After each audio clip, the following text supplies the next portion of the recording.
1839ခုနှစ်တုန်းကအေဘရာဟမ်လင်ကွန်းဆိုတဲ့လူငယ်လေးတစ်ယောက်ဟာစီးပွားရေးမှာအကြီးအကျယ်ရှုံးနိမ့်ခဲ့ပူပါတယ်။အဲဒီနောက်သူဟာရွေးကောက်ပွဲမှာလည်းထပ်ရှုံးခဲ့တယ်။သူ့ရဲ့ချစ်သူကွယ်လွန်သွားခဲ့တယ်လို့သူကိုယ်တိုင်လည်းစိတ်ချမ်းသာရေးထိခိုက်တဲ့အထိဖြစ်ခဲ့ရပါတယ်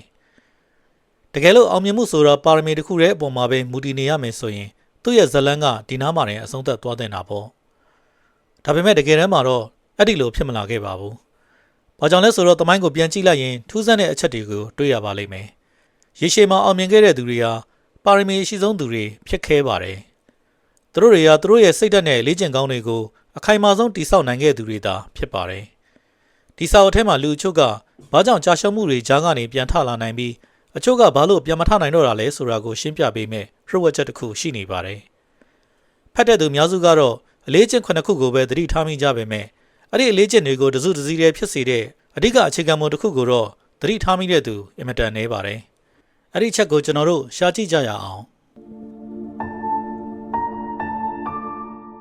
ဒီစာအုပ်ကတော့ Stephen R. Covey ရေးသားခဲ့တဲ့ The 7 Habits of Highly Effective People ဖြစ်ပါတယ်။1989ခုနှစ်မှာပထမဆုံးထုတ်ဝေခဲ့တဲ့ဒီစာအုပ်ဟာ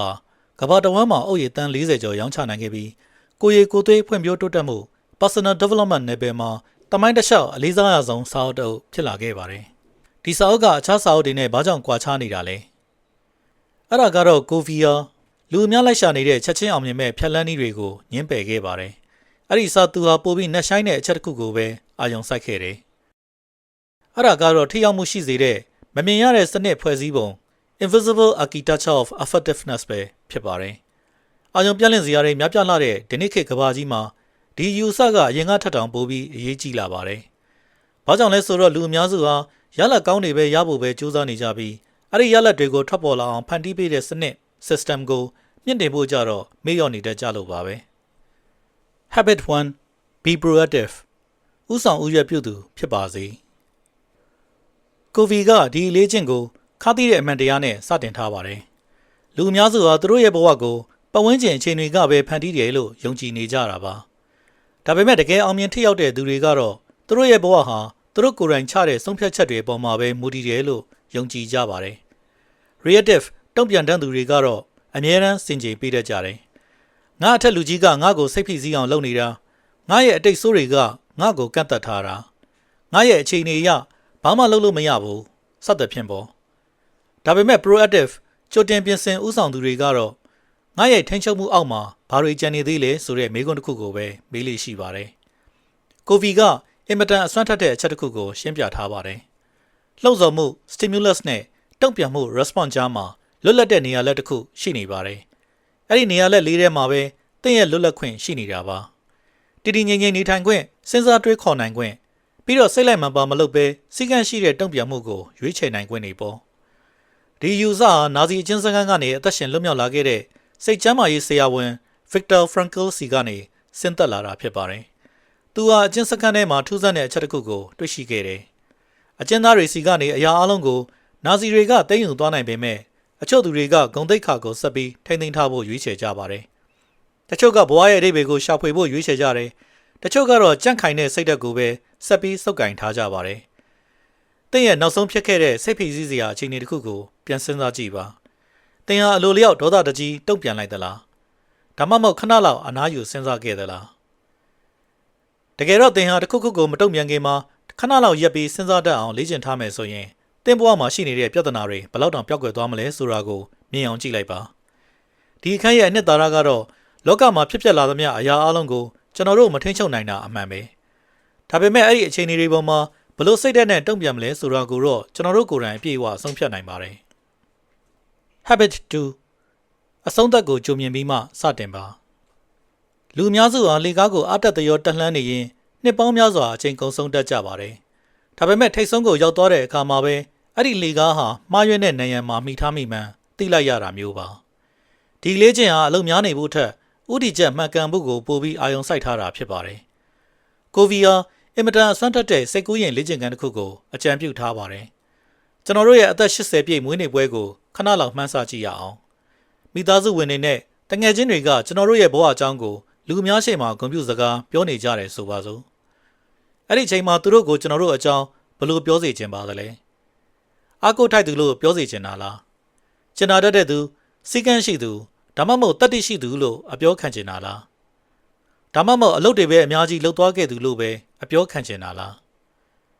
းတကယ့်ကိုထိရောက်ထက်မြက်သူတွေဟာသူတို့ရဲ့ဘဝကိုဖိအားတွေခေရစည်းကြောင်းတွေဒါမှမဟုတ်သူတို့ဘာရဲ့နှိုင်းယှဉ်မှုတွေပေါ်မှာအခြေမခံပါဘူးသူတို့တန်ဖိုးထားတဲ့စံတန်ဖိုးများ values ပေါ်မှာပဲအရင်ဆုံးပုံဖော်တည်ဆောက်ကြတာပါဘာကြောင့်လဲဆိုတော့တိကျတဲ့ဥတီချက်မရှိဘဲကြိုးစားနေတာဟာအတိတ်ပဲမရှိတဲ့စုညံတန်တွေကိုဖန်တီးနေတာနဲ့အတူတူပါပဲဒီအချက်ကိုတစ်ချက်လောက်စဉ်းစားကြည့်ရအောင်တကယ်လို့ကျွန်တော်တို့ဟာကိုယ့်ဘဝကိုရည်ရွယ်ချက်ရှိပုံမဖော်ဘူးဆိုရင်ကျွန်တော်တို့ဟာတိုက်ဆိုင်မှုတွေရဲ့လက်ခုပ်ထဲကရေလိုပဲရှင်သန်သွားရပါလိမ့်မယ်ဒီနေ့ကျွန်တော်တို့လှုပ်ဆောင်နေတဲ့အပြုအမူတွေကကျွန်တော်တို့တကယ်ဖြစ်ချင်တဲ့လူသားတစ်ယောက်ဖြစ်လာဖို့တိဆောက်ပေးနေတာလာ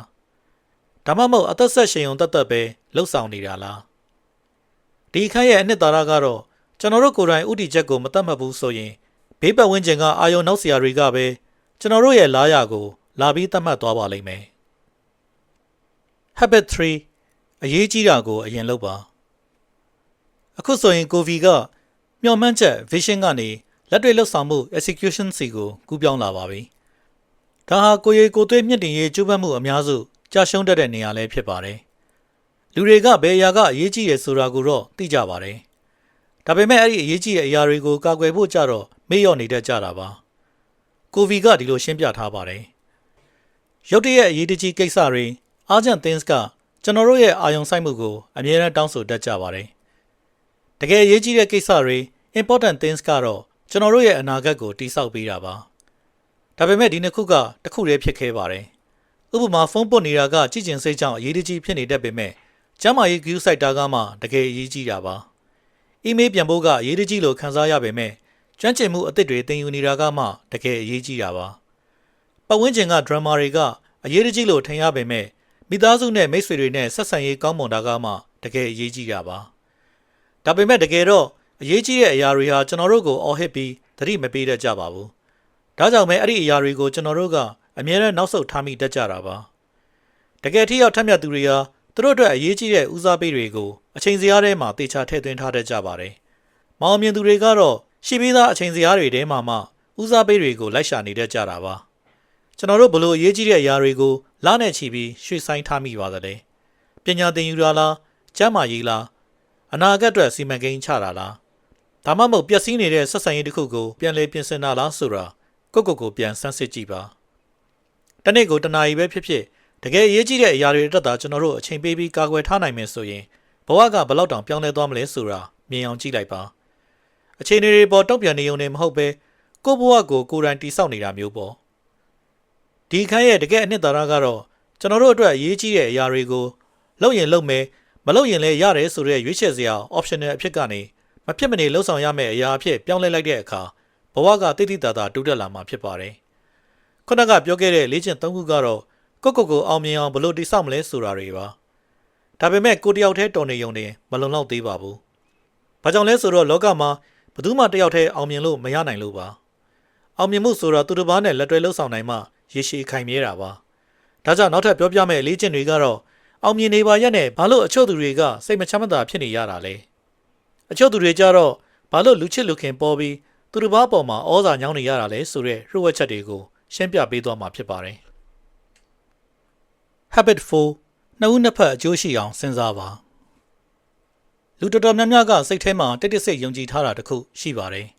်အဲ့ဒါကတော့ဘဝဆိုတာပြိုင်ပွဲတစ်ခုဆိုတာပါပဲတယောက်ကနိုင်သွားရင်နောက်တစ်ယောက်ကရှုံးကိုရှုံးရမယ်လို့ထင်တတ်ကြတာပေါ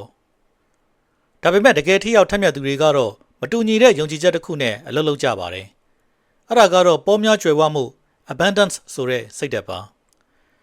လောကမှာအောင်မြင်မှုတွေအသိအမှတ်ပြုမှုတွေနဲ့အခွင့်အလမ်းတွေဟာအားလုံးပေါ်လုံလောက်ရှိနေပါတယ်ရှားပါတယ်လို့တွေးတဲ့သူတွေဟာသူတစ်ပါးပေါ်မနာလိုစိတ်တွေဖြစ်ပေါ်စေပြီးပေါများတယ်လို့တွေးတဲ့သူတွေကတော့မိဖက်ကောင်းတွေကိုဖန်တီးနိုင်ကြပါတယ်ကမ္ဘာကျော်ယင်းနှိမ့်မြုပ်နှံသူကြီး Warren Buffett ကိုကြည့်ပါသူအောင်မြင်လာရတဲ့အကြောင်းရင်းတစ်ခုကတော့တစ်ဖက်သားရှုံးမှကိုနိုင်မယ်ဆိုတဲ့အတွေး zero sum thinking ကိုရှောင်ကြဉ်ခဲ့လို့ပါပဲသူဟာရေရှည်လက်တွဲပေါ်တွေယုံကြည်ရတဲ့ဆက်ဆံရေးတွေနဲ့နှစ်ဦးနှစ်ဖက်အကျိုးရှိစေမဲ့သဘောတူညီချက်တွေကိုပဲတည်ဆောက်ခဲ့တာပါဘာကြောင့်လဲဆိုတော့တကယ်အောင်မြင်မှုအစစ်မှန်ဟာအချင်းချင်းပူးပေါင်းဆောင်ရွက်ခြင်းကနေပဲအစာပေါင်းများစွာပွားများလာနိုင်လို့ဖြစ်ပါတယ်ကျွန်တော်တို့ရဲ့ဆက်ဆံရေးတွေကိုပြန်စဉ်းစားကြည့်ရအောင်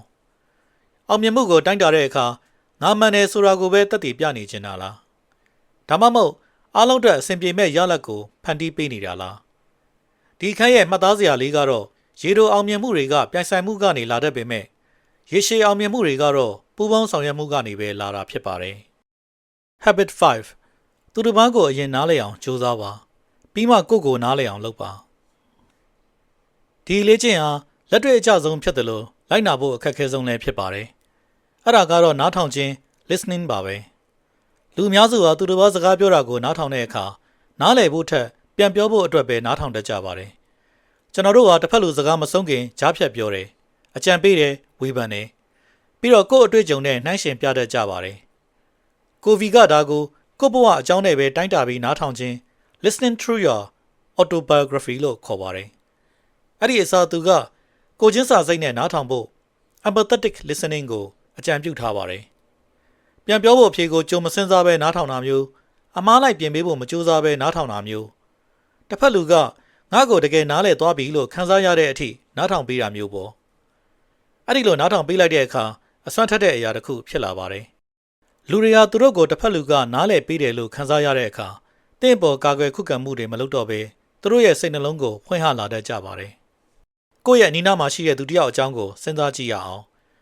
နောက်ဆုံးကျရင်သူတို့စကားပြောတာကိုနားထောင်တော့ကအကြံမပေးဘဲအမှားမပြင်ဘဲကိုယ်အကြောင်းစီကိုပုံစံမပြောင်းဘဲဘယ်နှကြိမ်လောက်နားထောင်ပေးခဲ့ဘူးသလဲတကယ်လို့လူတွေကကျွန်တော်တို့နဲ့စကားပြောတဲ့အခါစိတ်လုံခြုံမှုရတယ်လို့ခံစားရမယ်ဆိုရင်ကျွန်တော်တို့ရဲ့ဆက်ဆံရေးတွေဟာဘယ်လောက်တောင်ကောင်းမွန်မလဲဆိုတာကိုမြင်အောင်ကြည့်လိုက်ပါဒီခန်းရဲ့အနှစ်သာရကတော့ကျွန်တော်တို့သူတို့အပေါ်ဘယ်လောက်ထိနားလည်ပေးပြီးဂရုစိုက်တယ်ဆိုတာကိုတစ်ဖက်လူကမခံစားရမချင်းကျွန်တော်တို့ဘယ်လောက်ပဲတော်နေတက်နေပါစေဘယ်သူမှစိတ်ဝင်စားမှာမဟုတ်ပါဘူးဒီအထိဆိုရင်တော့ဒီကလေးချင်းတွေကရိုးရှင်းတယ်လို့ထင်ရပါလိမ့်မယ်ကိုတာဝန်ယူတာပန်းနိုင်ထားတာဦးစားပေးတာတွေနဲ့ပတ်ဝန်းကျင်နဲ့အဆင်ပြေအောင်နေတာမျိုးတွေပေါ့ဒါပေမဲ့ဒီစာအုပ်ရဲ့နောက်ဆုံးပိုင်းမှာလူတော်တော်များများသတိမထားမိတဲ့အရေးကြီးဆုံးအချက်တစ်ခုကျန်နေပါသေးတယ်အဲ့ဒီအချက်ကကျွန်တော်တို့ကိုလူရောစိတ်ပါပင်ပန်းနွမ်းနေစေပြီးအားရင်ကုန်ခန်းတာမျိုးမဖြစ်အောင်ဘယ်လိုကာကွယ်ပေးမလဲပြီးတော့ဘာကြောင့်စူးစမ်းပန်းစားလုပ်နေတဲ့သူတွေတောင်ရုတ်တရက်ပြိုလဲသွားတတ်တယ်လဲဆိုတာကိုရှင်းပြပေးထားတာပါဒါဟာလူများစုကြော်သွားတတ်တဲ့လေ့ကျင့်ဖြစ်ပေမဲ့တကယ်တော့ဒါဟာအောင်မြင်မှုကိုရေရှည်ထိန်းထားနိုင်ဖို့အတွက်အဓိကတော့ချက်ပဲဖြစ်ပါတယ်အဲ့ဒီအကြောင်းကိုကျွန်တော်တို့ခဏနေရင်ပြောပြပေးပါမယ်ဒါပေမဲ့အဲ့ဒီမတိုင်ခင်လိုအပ်နေသေးတဲ့နောက်ထပ်အလေ့ကျင့်တစ်ခုကိုအရင်ကြည့်လိုက်ရအောင် Habit 6အင်အားချင်းပေါင်းစပ်ပါ Synergy ဆိုတာကတော့တယောက်တည်းလုပ်တာထက်အားလုံးစုပေါင်းလှုပ်ဆောင်တာကပိုပြီးကောင်းမွန်တဲ့ရလဒ်တွေထွက်ပေါ်လာစေတာကိုဆိုလိုတာပါဒါပေမဲ့ဒီအလေ့ကျင့်ကိုကျင့်သုံးဖို့အတွက်ခက်ခဲတဲ့အချက်တစ်ခုရှိပါတယ်အဲ့ဒါကတော့မတူကွဲပြားမှုတွေကိုအပြန်အလှန်လေးစားဖို့ပါပဲအဖွဲ့အစည်းတော်တော်များများဟာအရေးချင်းမရှိလို့ကြာရှုံးကြတာမဟုတ်ပါဘူးအချင်းချင်းကြားမှာစိတ်လုံခြုံမှု psychological safety မရှိကြလို့ကြာရှုံးကြတာပါတကယ်ထိရောက်ထက်မြက်သူတွေဟာမတူညီတဲ့အမြင်တွေကိုချိန်ချောက်မှုလို့မမြင်ပဲအဲ့ဒီကွဲပြားမှုတွေတဲကနေပဲအင်အားကိုရှာဖွေတတ်ကြပါတယ်ဘာကြောင့်လဲဆိုတော့စမ်းသစ်ထွေမှုတွေဆိုတာမတူညီတဲ့အမြင်တွေကြားကပုတ်တိုက်မှုတွေကနေပဲထွက်ပေါ်လာတတ်လို့ပါအကောင်းဆုံးဖြေတွေဟာအငင်းပွားမှုတွေကိုကောင်းမွန်စွာကင်တွယ်ဖြေရှင်းနိုင်ရကနေပဲရရှိလာတတ်ပါတယ်ကိုပြန်မေးကြည့်ရအောင်ကျွန်တော်တို့ဟာသဘောထားကွဲလွဲတာတွေကိုရှောင်ရုံပဲရှောင်နေသလားဒါမှမဟုတ်အဲ့ဒီကွဲလွဲမှုတွေကိုအကျိုးရှိရှိအသုံးချတတ်သလားဘယ်သူမှန်လဲလို့မေးမဲ့အစားဘယ်အဖြေကအမှန်ကန်ဆုံးဖြစ်မလဲလို့ပြောင်းပြီးမေးကြည့်လိုက်ပါဒီခန်းရဲ့အနှစ်သာရကတော့ကျွန်တော်တို့ရဲ့အတ္တတွေကိုဘေးဖယ်ထားပြီးစိတ်ကူး idea ကောင်းတွေကိုရှေ့တန်းတင်လိုက်တဲ့အခါတိုးတက်မှုတွေကအရှိန်ဟုန်နဲ့ဖြစ်ပေါ်လာပါလိမ့်မယ် Habit 7လွှတ်ကိုအမြဲသွေးပါအခုဆိုရင်အခြားလေ့ကျင့်အားလုံးကိုရေရှည်ခိုင်မြဲအောင်တိတ်တဆိတ်ကာကွယ်ပေးနေတဲ့နောက်ဆုံးလေ့ကျင့်စီကိုရောက်လာပါပြီအဲ့ဒါကတော့လွှတ်ကိုအမြဲသွေးနေဖို့ပါပဲကိုဗီကရိုးရှင်းတဲ့ပုံမြင်လေးတစ်ပုဒ်နဲ့ရှင်းပြထားပါတယ်လူတစ်ယောက်ဟာတစ်ပင်တစ်ပင်ကိုလွှတ်နဲ့နိုင်ပေါင်းများစွာကြာအောင်တိုက်ဖြတ်နေပါတယ်ဘေးကလူတစ်ယောက်ကလွှတ်သွားလေးခဏလောက်သွေးလိုက်ပါလားလို့အကြံပေးတော့သူကဒီလိုပြန်ပြောတယ်မအားဘူးဗျကျွန်တော်တစ်ပင်လဲဖို့အလုပ်ရှုပ်နေတယ်တဲ့ဒါဟာကျွန်တော်တို့ရဲ့ဒီနေ့ခေတ်လူနေမှုပုံစံပါပဲအလုပ်တွေပဲအဆက်မပြတ်လုပ်နေကြပြီးကိုပြန်လဲအားဖြည့်ဖို့ renewal ကြတော့မိနေတတ်ကြပါတယ်အကျိုးဆက်အနေနဲ့ကတော့လူရောစိတ်ပါပင်ပန်းနှွမ်းနေပြီးအားရင်ကုန်ခန်းတာကိုမလွဲမသွေကြုံတွေ့ရတာပါပဲကိုဗီကကျွန်တော်တို့အမြဲတမ်းအားသက်လောင်ပုံဖော်နေဖို့အတွက်အရေးကြီးတဲ့နယ်ပယ်လေးခုကိုခုလိုလမ်းညွှန်ထားပါတယ် 1. ခန္ဓာကိုယ် physical ဒါကတော့အခြေခံအကျဆုံးပါလုံလောက်အောင်အိပ်စက်နားနေတာအာဟာရဖြစ်တာတွေစားတောက်တာနဲ့ပုံမှန်ကိုယ်လက်လှုပ်ရှားမှုလုပ်ပေးတာမျိုးတွေဖြစ်ပါတယ်ကိုယ့်ရဲ့အင်ဂျင်ကိုအမြဲကောင်းမွန်နေအောင်ပြုပြင်ထိန်းသိမ်းတဲ့အဆင့်ပေါ် 2. စိတ်ပိုင်းဆိုင်ရာ mental ကိုယ့်ရဲ့အသိပညာတွေကိုအမြဲ update ဖြစ်နေအောင်လုပ်တာပါစာဖတ်တာဘူးသုဒအသစ်တွေသင်ယူတာနဲ့စနစ်တကျပြန်လည်စဉ်းစားတွေးခေါ်တာမျိုးတွေကကိုယ့်ရဲ့အုံနောက်ကိုထပ်မြက်နေအောင်တွေးပေးတာနဲ့အတူတူပါပဲ 3. လူမှုဆက်ဆံရေး social ဒါကတော့ပတ်ဝန်းကျင်နဲ့ဆက်ဆံရေးပါမိသားစုတငယ်ချင်းတွေနဲ့အချိန်ပေးပြီးနှွေးထွေးတဲ့ချိတ်ဆက်မှုတွေဖန်တီးတာတစ်ဖက်သားပေါ်ကိုချင်းစာစိတ်နဲ့နားလည်ပေးတာမျိုးတွေကကျွန်တော်တို့ရဲ့နှလုံးသားကိုအားဖြည့်ပေးတာဖြစ်ပါတယ် 4. ဝိညာဉ်ပိုင်းဆိုင်ရာ spiritual ဒါကတော့ဘာသာရေးတသက်ကိုတင်ဆိုလိုတာမဟုတ်ပါဘူးကိုယ့်ဘဝရဲ့ရည်ရွယ်ချက်ကဘာလဲဆိုတာပြန်ဆက်စစ်တာစိတ်ရေးချအောင်တည်တည်ငြိမ်ငြိမ်နေထိုင်တာနဲ့ကိုယုံကြည်တဲ့စံတန်ဖိုးတွေအတိုင်းအသက်ရှင်တာမျိုးပါဒါကတော့ကိုယ့်ဘဝရဲ့အနှစ်သာရကိုပြန်လည်ရှာဖွေတာဖြစ်ပါတယ်လူအများစုကတော့ပိုပြီးအားစိုက်လှုပ်ဆောင်ရင်အောင်မြင်မယ်လို့ထင်ကြပါတယ်ဒါပေမဲ့တကယ်ထိရောက်ထက်မြက်သူတွေကတော့စနစ်တကျပြန်လည်အားဖြည့်တတ်သူတွေသာဖြစ်ပါတယ်ကိုရိုးသားသားပြန်မေးကြည့်ကြရအောင်ဒီလေးချက်ထဲမှာဘယ်အချက်ကိုလိလူရှုထားမိပါသလဲကျမ်းမာရေးလားအတွေးခေါ်လားဆက်ဆံရေးလားဒါမှမဟုတ်ဘဝရဲ့ရည်ရွယ်ချက်လားအလုပ်တွေကိုအတင်းကျပ်အောင်ရင်သိခံပြီးလုပ်နေမဲ့အစားကိုအမြဲတမ်းအားသက်လောင်ပုံဖော်နေတဲ့သူတစ်ယောက်ဖြစ်လာမယ်ဆိုရင်ဘယ်လောက်ထိစွမ်းအားရှိလာမလဲဆိုတာမြင်အောင်ကြည့်လိုက်ပါဒီအခန်းရဲ့အနှစ်သာရကတော့ကိုပြန်လည်ပြုပြင်ထိန်းသိမ်းတာမျိုးမလုပ်ဘူးဆိုရင်ကျွန်တော်တို့ရဲ့အစွမ်းအစတွေကိုအကောင်းဆုံးထုတ်ပြနိုင်မှာမဟုတ်ပါဘူးအခုဆိုရင်ဒီ၄ကျင့်9ခုရဲ့နောက်ွယ်ကတကယ်ရိုးဝက်ချက်ကိုကျွန်တော်တို့အတူတူရှာဖွေကြည့်ကြရအောင်ဘာကြောင့်လဲဆိုတော့ဒီ၄ကျင့်တွေဟာဟိုတစ်ခုဒီတစ်ခုစုစည်းထားတာမဟုတ်လို့ပါပဲသူတို့ကလေကတစ်တွေလိုမျိုးတစ်ခုနဲ့တစ်ခုချိတ်ဆက်နေတာပါဒါစိတ်ပိုင်းဆိုင်ရာဆင့်ကဲပြောင်းလဲမှု psychological evolution တစ်ခုဖြစ်ပြီးအနှစ်ချုပ်ဖတ်တဲ့သူအများစုသတိမထားမိတဲ့အချက်လည်းဖြစ်ပါတယ်ထိရောက်မှုရှိစေမဲ့လေကတစ်များကိုဗီရဲ့ရှင်းပြချက်အရတိုးတက်မှုဆိုတာအဆင့်ဆင့်ဖြစ်ပေါ်လာတာပါ1မိခိုနေရခြင်း dependence သူတစ်ပါးပေါ်မှာပဲအားကိုးနေရတဲ့အဆင့်2ကိုယ်တိုင်ရပ်တည်နိုင်ခြင်း independence ကိုယ်ခြေထောက်ပေါ်ကိုရပ်တည်နိုင်တဲ့အဆင့်3အချင်းချင်းပူးပေါင်းဆောင်ရွက်ခြင်း interdependence အများနဲ့လက်တွဲပြီးပိုကြီးမားတဲ့အောင်မြင်မှုတွေဖန်တီးတဲ့အဆင့်အရင်ဆုံးကျွန်တော်တို့ဟာကိုအောင်မြင်အောင်ထိန်းချောင်းရပါတယ်တာဝန်ယူမှုမျှော်မှန်းချက်နဲ့စည်းကမ်းတွေပေါ်အဲ့ဒီနောက်မှာပဲသူတစ်ပါးနဲ့ဆက်ဆံရေးတွေကိုအောင်မြင်အောင်တည်ဆောက်လို့ရတာပါပူးပေါင်းဆောင်ရွက်မှုနားလည်မှုနဲ့အတူတူလှုပ်ဆောင်မှုတွေပေါ်လူအများစုဟာကိုထိန်းချောင်းတဲ့အဆင့်ကိုကျော်သွားခြင်းကြပါတယ်စည်းကမ်းမရှိဘဲနဲ့ဩဇာညောင်းကျင်ကြတယ်ယုံကြည်ရတဲ့သူမဖြစ်ဘဲနဲ့ခေါင်းဆောင်ခြင်းကြတယ်ခိုင်မာတဲ့စနစ်မရှိဘဲနဲ့အောင်မြင်ခြင်းကြတယ်ဒါပေမဲ့ထိရောက်ထက်မြက်မှုဆိုတာအမြဲတမ်းအတွင်းကနေအပြင်ဘက်ကို inside out စီးဆင်းတာပါမိမိကိုယ်တိုင်ရရှိတဲ့အောင်မြင်မှု private victory ဟာအများနဲ့အတူရရှိတဲ့အောင်မြင်မှု public victory ရဲ့ရှေ့ပြေးဖြစ်ပါတယ်ကိုပြန်မေးကြည့်ရအောင်ကျွန်တော်တို့ဟာကိုယ့်ရဲ့အတွင်းစိတ်တဲ့တည်ငြိမ်အောင်မလုပ်ရသေးဘဲနဲ့သူတစ်ပါးပေါ်လွှမ်းမိုးဖို့ပဲစူးစမ်းနေမိသလားစွမ်းဆောင်ရည်တွေကိုမတိဆောက်ဖဲနဲ့ရလက်တွေကိုပဲလိုက်လံဖန်ဆီးမိနေသလားဒီခန်းရဲ့တကယ်အနှစ်သာရကတော့အတွင်းပိုင်းအခြေခံအုတ်မြစ်မခိုင်ပါဘဲနဲ့တော့ခိုင်ခန့်တဲ့ဘဝတစ်ခုကိုဘယ်တော့မှတိဆောက်လို့မရနိုင်ပါဘူး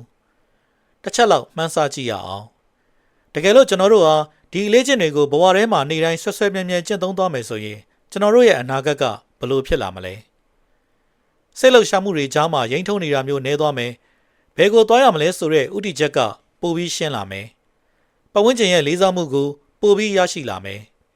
ပြီးတော့ကိုယ့်ရဲ့အတွင်းစိတ်ထဲမှာပိုပြီးတည်ငြိမ်အေးချမ်းလာပါလိမ့်မယ်ဒါဟာလောကကြီးကပိုပြီးလွယ်ကူသွားလို့မဟုတ်ပါဘူးကျွန်တော်တို့ကိုယ်တိုင်ကပိုပြီးခိုင်မာတည်ငြိမ်လာလို့ stable ဖြစ်လာလို့ဖြစ်ပါတယ်ဒါဟာဒီစာအုပ်ကပေးတဲ့တကယ့်ဂရုစကားပါပဲအောင်မြင်မှုတသက်ကိုပဲပေးတာမဟုတ်ပါဘူးတည်ငြိမ်မှုကိုပေးတာပါပြီးတော့အဲ့ဒီတည်ငြိမ်မှုကနေပဲအောင်မြင်မှုဆိုတာသဘာဝအတိုင်းနောက်ကနေလိုက်လာမှာဖြစ်ပါတယ်ဒီစာအုပ်ကပေးခြင်းတဲ့တကယ့်သတင်းစကားဟာအလုပ်တွေအများကြီးပြီးမြောက်ဖို့ productivity ဆိုတာထက်ပိုပါတယ်အဲ့ဒါကတော့ကိုယ့်ရဲ့စံနှုန်းတွေကိုထိမ့်သိမ်းဆောက်ရှောက်မှု integrity ပါပဲဘာကြောင့်လဲဆိုတော့ထိရောက်ထက်မြက်မှု effectiveness ဆိုတာဟာအလုပ်တွေကိုပိုပြီးလုပ်နိုင်ဖို့မဟုတ်ပါဘူးပိုပြီးကြီးမားတဲ့အရာတွေကိုကင်တွယ်နိုင်တဲ့သူတစ်ယောက်ဖြစ်လာဖို့ဖြစ်ပါတယ်ကျွန်တော်တို့ရဲ့လေ့ကျင့်တွေကကျွန်တော်တို့ရဲ့စိတ်နေစိတ်ထား character ကိုပုံဖော်ပေးပါတယ်ကျွန်တော်တို့ရဲ့စိတ်နေစိတ်ထားက ကျွန်တော်တို့ရဲ့ဆုံးဖြတ်ချက်တွေကိုပုံဖော်ပေးတယ်ပြီးတော့အဲ့ဒီဆုံးဖြတ်ချက်တွေကပဲကျွန်တော်တို့ရဲ့ဘဝကိုဖန်တီးပေးသွားတာပါဒီစာအုပ်ကပေးတဲ့အရေးကြီးဆုံးသင်ခန်းစာကတော့ထိရောက်ထက်မြက်မှုဆိုတာအောင်မြင်မှုတစ်ခုမဟုတ်ပါဘူးဒါဟာနေ့စဉ်ရှင်သန်နေထိုင်ရမယ့်ပုံစံတစ်ခုပါဖြည်းဖြည်းချင်းတိဆောက်ရတယ်နေတိုင်းတိဆောက်ရတယ်ပြီးတော့တိတ်တိတ်ဆိတ်ဆိတ်နဲ့ခိုင်မာအောင်တိဆောက်ရတာပါဒါကြောင့်ဒီစာအုပ်ကကျွန်တော်တို့တက်ချန်ထားခဲ့တဲ့မိကွန်းကတော့သင်ဘယ်လောက်ထိအောင်မြင်ခြင်းသလဲဆိုတာမဟုတ်ပါဘူးသင်လိုချင်တဲ့ဘဝကိုပိုင်ဆိုင်နိုင်ဖို့သင်ဟာဘယ်လိုလူမျိုးဖြစ်လာဖို့လိုအပ်တယ်လဲဆိုတာပဲဖြစ်ပါတယ်ဘာကြောင့်လဲဆိုတော့တကယ်ထိရောက်ထက်မြက်သူတွေဟာကံကောင်းလို့မဟုတ်ပါဘူးသူတို့ဟာထူးခြားလွန်းနေသူတွေလည်းမဟုတ်ပါဘူးသူတို့ဟာသူတို့ရဲ့အောင်မြင်မှုကိုမတိဆောက်ခင်မှာမိမိကိုယ်ကိုအရင်တိဆောက်ဖို့ဆုံးဖြတ်ခဲ့ကြတဲ့သူတွေပဲဖြစ်ပါတယ်တကယ်လို့ကျွန်တော်တို့ရဲ့နေ့စဉ်လေ့ကျင့်တွေကကျွန်တော်တို့ရဲ့အနာဂတ်ဇာတ်လမ်းကိုရေးသားနေတယ်ဆိုရင်အခုသင်ရဲ့လေ့ကျင့်တွေကဘယ်လိုဇာတ်လမ်းမျိုးကိုရေးသားနေပါသလဲဒီမိကွန်းရဲ့အဖြစ်ကိုခဏလောက်အချိန်ပေးပြီးစဉ်းစားကြည့်စေချင်ပါတယ်ဒီဗီဒီယိုကသင်အတွက်အကျိုးရှိစေတယ်ဆိုရင် like ပေးခဲ့ဖို့နဲ့အခြားသူတွေအတွက်လည်းမျှဝေပေးဖို့တောင်းဆိုချင်ပါတယ် Growth Digest နဲ့အတူအောင်မြင်တဲ့ဘဝတစ်ခုအတူတူတည်ဆောက်ကြရအောင်နောက်ထပ်ဗီဒီယိုမှာပြန်တွေ့ကြပါမယ်